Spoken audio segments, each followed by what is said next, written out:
शिवसेना ठाकरे गट आणि महाराष्ट्र नवनिर्माण सेना एकत्र येण्याच्या चर्चा महाराष्ट्रभर सुरू असताना तिकडे कोल्हापूरमध्ये मात्र शिवसेना ठाकरे गटामध्ये खदखद निर्माण झाली आहे। शिवसेनेनं नुकतीच कोल्हापूर जिल्हाध्यक्षपदी रविकिरण इंगवले यांची नियुक्ती केली आणि शिवसेनेमध्ये असलेला अंतर्गत संघर्ष चव्हाट्यावर आला। यातूनच उपनेते संजय पवार यांनी पदाचा राजीनामा देऊन केवळ ठाकरेंचा शिवसैनिक राहणं पसंत केलं। उपनेते पदाचाच जर त्याला किंमत नसेल, त्याला विचार नसाल, तर ह्या पदावर राहणं योग्य नाही असा या निर्णयापर्यंत आलो। ही खदखद आहे 36 वर्षांपासून शिवसेनेत कार्यरत असणाऱ्या कोल्हापूरच्या संजय पवार यांची। कोल्हापुरात ठाकरेंच्या शिवसेनेमध्ये अस्तित्वाचा संघर्ष सुरू असताना पदाधिकाऱ्यांच्या नाराजीनं टोक गाठलं। शिवसेना ठाकरे गटाकडून जिल्हा प्रमुखपदी रविकिरण इंगवले यांची नियुक्ती केली आणि ठाकरे गटातला संघर्ष उफाळून आला।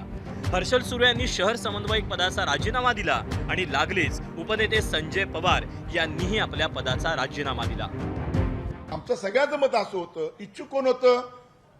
हर्षल सुरे होता, इच्छुक कोण होतं? राजू यादव होता, अवधूत होता, विराज होता। तुम्ही आम्ही उपनेते सहसंप्रमुख विजय देवणे ह्यांना एकत्र बसून तुम्ही निर्णय आम्हाला दिला असता तर आम्ही स्वीकारला असताना, पण तू कुणालाच माहित नाही काय ह्यातनं हा उद्रेक झालेला आहे। आणि उपनेत्याला जर माहित नसेल, 36 वर्षाचा अनुभव गल्ली बोळातला मला जिल्ह्यातल्या सगळ्या आतापर्यंत प्रामाणिकपणे तुमच्या काम केलेलं आहे मी, तिथं त्यांना सुद्धा माहित नसेल तुम्ही कोण नेमणार आहात, तर मग थोडंसं वेदना होतात आम्हाला।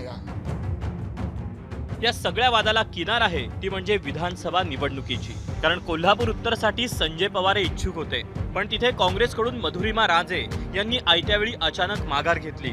त्यावेळी झालेला कोल्हापुरी राडा अवघ्या राज्यानं बघितला।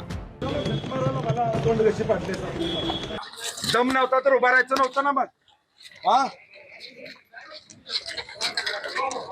मी पण दाखवलं असतं माझी ताकद।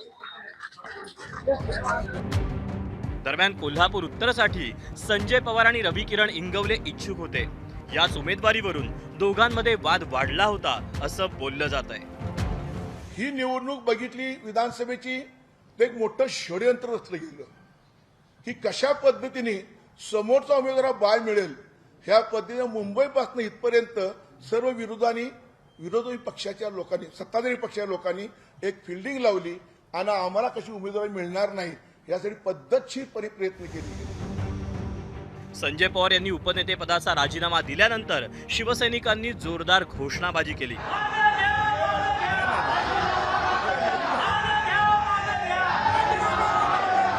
राजीनाम्याचा निर्णय तातडीनं मागे घ्या, अन्यथा आम्ही देखील सार्वजनिक राजीनामे देऊ अशी भूमिका शिवसैनिकांनी घेतली। सर्वांनी त्यांना अगदी रडून पोरांनी सांगितलं, काही काही पोरांच्या डोळ्यामध्ये पाणी आलं। ही भावना असती, एक सहकार्य आमचा म्हणजे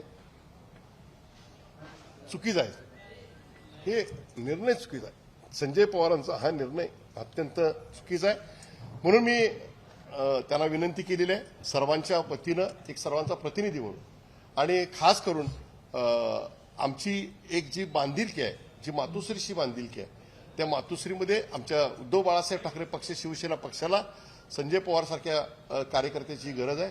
त्यामुळे त्यांनी उपनेतेपदाचा राजीनामा मागे घ्यावा। जिल्हाध्यक्षपदाच्या निवडीत 4 जणांनी अर्ज केले होते, त्यापैकी रविकिरण इंगवले यांची नियुक्ती केली। मात्र कोल्हापूर जिल्ह्यातील शिवसैनिकांचे आणि इंगवले यांचं फारसं पटलं नाही, त्यामुळे इतर काही पदाधिकाऱ्यांनी आपलाही राजीनामा दिला। नाही, आम्ही आता पक्षाबरोबर जाणार आहे। आमच्या ज्या भावना आहेत त्या पक्षप्रमुखांना कळाव्या ह्यासाठीच एवढ्या मोठ्या संख्येने शिवसैनिक जमले होते। त्यांचा आदेश मानूनच आम्ही आतापर्यंत गेली 20 वर्षे पक्षात काम करतोय आणि इथून पुढे उद्धव बाळासाहेब ठाकरे यांचा आदेश म्हणूनच आम्ही काम करणार आहे। पक्ष सोडून आमच्या डोक्यात कोणत्याही प्रकारचा विचार नाही। माननीय संजय पवारांचा विचार पण तो नाही, फक्त त्यांचा एकच विचार आहे की मला कुठल्या ह्याच्यात विश्वासात घेतलं जात नाही, म्हणून मी राजीनामा देतो। नाही, आम्ही मागे घ्यायला भाग पाडणार। जर त्यांनी नाही मागे घेतलं तर आम्ही सगळीजण राजीनामा देणार। या माणसाचं जर आजपर्यंत बघितलं तर रेकॉर्डिंग व्हायरल करणे, व्हिडिओ रेकॉर्डिंग व्हायरल करणे ह्या गट कारस्थानामुळे विश्वासार्हताच ह्या माणसाची आमच्या नजरेत नाही आहे। आम्ही फक्त आज संजय पवार साहेब आज पक्षात काम करायचं असलं तर आम्हाला संजय पवार सारख्या नेत्यांचं आम्हाला पाठबळ लागणार। आज आम्ही त्यांच्या मागे लागलोय की त्यांनी जर राजीनामा मागे घेतला नाही तर आम्ही पण आमचा राजीनामा उपजिल्हा प्रमुखचा राजीनामा आम्हाला द्यायला पाहिजे, कारण आम्ही ह्या व्यक्तीचा विरोध आहे, आम्ही ह्या व्यक्तीच्या हाताखाली काम करू शकत नाही. एकीकडे कोल्हापुरात हे नाराजी नाट्य पाहता शिंदेंच्या शिवसेनेचे नेते उदय सामंत यांनी संजय पवारांना पक्षात येण्याची खुली ऑफर दिली. संजय पवार हे सच्चे शिवसैनिक आहेत.